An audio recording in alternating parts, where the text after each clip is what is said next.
everyone. Welcome to this week's episode of Korea This Week. I'm your host, Sang Kim, reporting live from Washington, D.C. It's a very gloomy and cold day. Juni, thank you so much for joining us today. Juni is KEI's senior manager for operation and technology. Thanks for having me back again. Great. So we will start by talking about the U.S. and North Korea issues first. We haven't seen any movement towards more dialogue in a while, but it seems like things might be starting again, starting with President Trump's tweet over the weekend. So could you tell us about the tweet? Sure. So President Trump, as he is prone to do, will often tweet out some ideas or thoughts that he has. Over this past weekend, President Trump tweeted to North Korea, to Kim Jong-un specifically, urging him to act quickly to try to get a deal done. He also tweeted kind of a backhanded compliment / insult to former Vice President Joe Biden, who's one of the leading presidential candidates for the Democratic Party in 2020. Apparently, he was called a rabid dog by North Korea. President Trump defended him, saying that while he is sleepy and very slow, he is not a rabid dog. He's better than that. That kind of fits into Trump's wheelhouse of rhetoric, and so those type of comments aren't necessarily surprising. Surprising in the sense that he's defending his political opponent, which you often don't see a lot of. So I think that shows President Trump's interest in trying to get things done. Just for some background context, there was the February Hanoi summit between North Korea and the U.S., which ended with no deal. There was a brief meeting at the DMZ in June with President Trump, President Moon Jae-in of South Korea, and Kim Jong-un all briefly met in June, but nothing very substantive came out of that. That did lead to some working level talks between the U.S. and North Korea in October in Stockholm, but again, no deal, no agreement reached, no further progress, and so things have kind of just been stalled for a bit. Having said all that, there was Kim Jong-un mentioned a year-end deadline to reach some sort of deal. We're fast approaching that. We're more than halfway into November at this point, and some of these things take time to percolate. You need some lead time to plan these things out. So the shows, obviously, on the U.S. side, there's a willingness to meet. South Korea also shows a willingness to meet. It's really kind of up to North Korea to see if they want to, and if they want to, then we can see how things progress. Right, especially with his President Trump's latest tweet. He did say that I am the only one who can get you where you want to be, and kind of suggesting another summit. In quotes, you should act quickly, get the deal done, see you soon. So obviously that signals another meeting between President Trump and Chairman Kim. And of course, when the U.S. Defense Secretary met with the South Korean Defense Minister last week, they discussed a lot of things, but also among many other things they discussed, they decided to postpone the joint military exercise to, give diplomacy a little bit of wiggle room for them to start another, round of diplomatic talks. But with that, how did North Korea respond to President Trump's tweet / signal for another summit? Yeah, so there was a North Korean official that came out and basically kind of reiterated a hardline stance, saying that unless the U.S. abandons their hostile policy, that they're essentially just not interested. But like you had mentioned, Defense Secretary Esper's announcement that the planned joint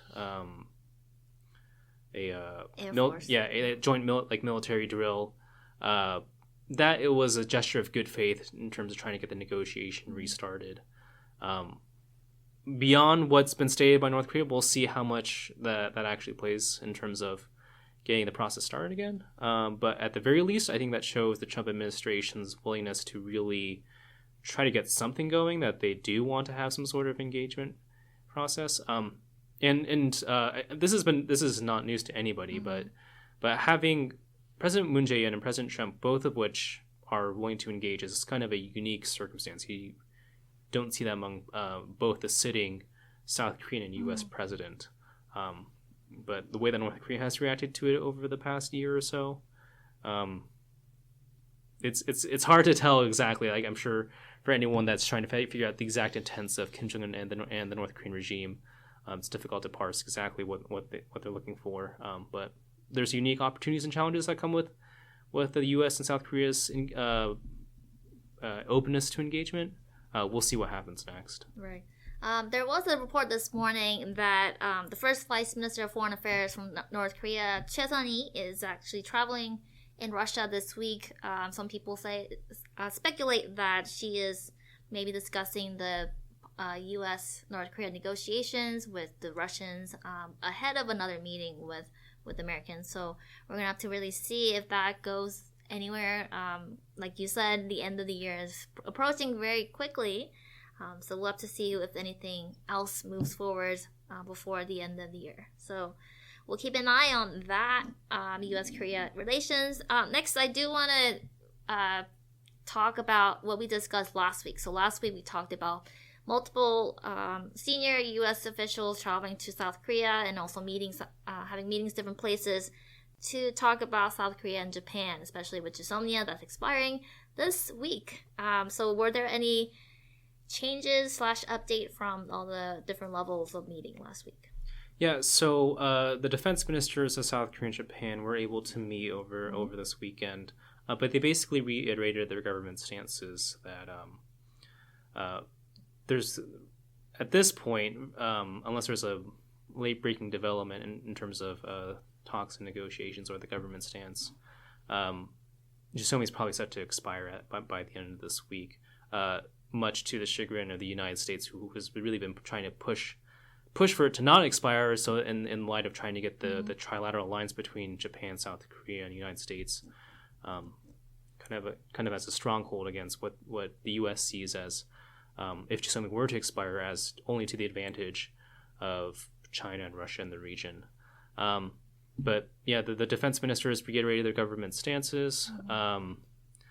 Basically, what that boils down to is, for one side, that South Korea is the export restrictions that Japan placed on them is what they're protesting against, and on the Japan side, last year Supreme Court ruling by South Korea saying that a Japanese company has to reimburse for wartime labor. That's one of the initial causes for all the Japan-South Korea tensions that we see currently. Those are kind of the sticking points behind the process. Having said all that, both countries at the very least do show a willingness to at least talk about the issue and try to find some solutions around it. In terms of how soon this will lead to a solution, or these tensions can be reduced, that remains to be seen. Right. Like you said, they do continue the working level meetings in different places, especially the ministers of foreign affairs are set to meet next week when they meet for the G20 foreign ministers meeting. So again, they are talking, they're trying to negotiate, but their positions are so firm on both sides that we're not really sure if anything will change. Yeah, and just to add to that as well, with the Juni, which is the intelligence sharing agreement between Japan and South Korea that was signed a few years ago, with that most likely going to expire, that's just an example of how Japan and South Korea tensions that are have been simmering over basically for ever since World War II ended, how they've gotten to the point now where it's hampering security issues. Before, historical issues were kind of handled on one side, but they didn't spill over into affecting how Japan and South Korea handle their security policy, just because there are shared interests between the two countries and with the U.S. In terms of specifically with North Korea as a threat. But this is an example of how now it's to the point where these tensions are starting to hamper some of these policies. Mm-hmm. And the trade issues, which is the core of the relations at the moment, they are having another round of WTO settlement cases next week. So I did see that the South Korean trade officials were going to Geneva to have another round of talks. So we'll have an update on that shortly, soon, hopefully. So lastly, I do want to talk about something that we're that was on South Korean news, but not as much as we expected. I'm sure some of you might have heard a few weeks ago there were 2 North Korean fishermen who entered South Korean waters, but they were eventually deported back to North Korea because they were allegedly involved in killing 16 people on their boat. So could you tell us a little bit about the controversy around the issue? Sure. So, as I mentioned, there were 2 North Korean defectors that were found, but they were reportedly had killed 16 of their crewmates, which was obviously a very serious crime. The South Korean government decided to return them back to North Korea, which is the crux of the controversy. North Korean defectors have not been returned to North Korea since the end of the Korean War, so that in and of itself sets kind of a historical precedence. Human rights organizations have protested the decision by the South Korean government, just because obviously North Korea does not have a very fair track record when it comes to due process, and at the very least in South Korea they can at least have some of that.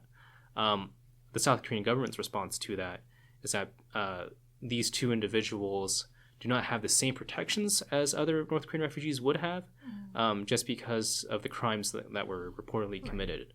So obviously a very controversial issue, and kind of one that's a little sticky just because of the facts that we've heard about it.